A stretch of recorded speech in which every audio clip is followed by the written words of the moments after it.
Par notre nouvelle naissance, nous devenons comme un petit enfant et donnons alors accès à Dieu. Nous donnons un libre accès à toute sa plénitude dans notre vie.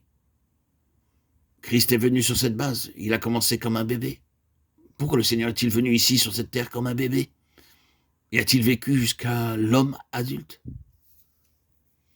Si l'œuvre de la croix était la seule chose en vue, Dieu aurait pu s'incarner lui-même dans un homme déjà constitué, apparaître au milieu des hommes, annoncer son grand message, publier son défi et être crucifié d'une manière aussi absolue que Christ l'a été. Et cela sans ces années jusqu'aux 33 ans et demi. Plusieurs réponses sont possibles et chacune contient la vérité. Mais nous pourrions dire davantage ceci. Le Seigneur Jésus est venu ici pour vivre une vie jamais vécue et avoir une marche jamais effectuée par aucun homme précédemment sur cette terre.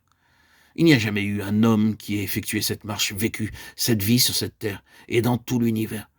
Il n'y a jamais eu un autre vivant de cette vie, expérimentant cette marche comme celle qu'il est venu vivre et marcher. C'était quelque chose d'unique, de totalement autre. Que pouvons-nous en dire?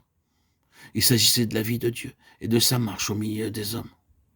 Si l'on avait la possibilité dans les hommes, c'était de cette manière que Dieu vivrait, qu'il marcherait. Si Dieu avait la possibilité de réaliser ce qu'il désire, il vivrait et marcherait comme Jésus-Christ a vécu et marché.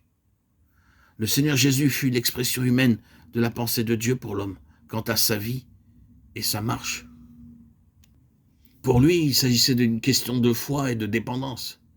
Il acceptait le fait que ce n'était pas en lui-même, mais par la foi dans le Père, comme vivant du Père. Et ainsi, il considérait chaque parole avant de la prononcer, ou chaque acte avant de le réaliser, s'assurant qu'il n'agissait pas de son propre chef, mais en parfaite communion avec le Père. Les paroles que je dis, je ne les dis pas de moi-même. Jean 14, 10. Le Fils ne peut rien faire de comme venant de lui-même. Jean 5, 19.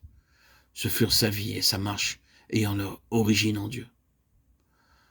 Maintenant, écoutez, c'est Jésus-Christ, il est le seul qui l'ait déjà accompli, il est le seul qui puisse à jamais le réaliser. Vous et moi le savons très bien. L'imitation de Christ est une absurdité pieuse et sans valeur. Si Christ ne vit pas sa vie en nous, il ne peut y avoir aucune imitation de Christ. Pourquoi le Saint-Esprit est-il venu? Il est l'Esprit de Christ venu afin que nous puissions marcher par l'Esprit comme Christ a marché. Qu'est-ce que cela implique? Non pas la vie de divinité, mais la vie divine dans l'homme. La vie de Dieu dans l'homme, vécue par la foi, par l'entière dépendance, par l'obéissance. Il a appris, bien qu'il soit fils, l'obéissance par les choses qu'il a souffertes. Hébreux 5, 8. Pensez à ceci concernant le Seigneur Jésus-Christ, Dieu manifesté dans la chair.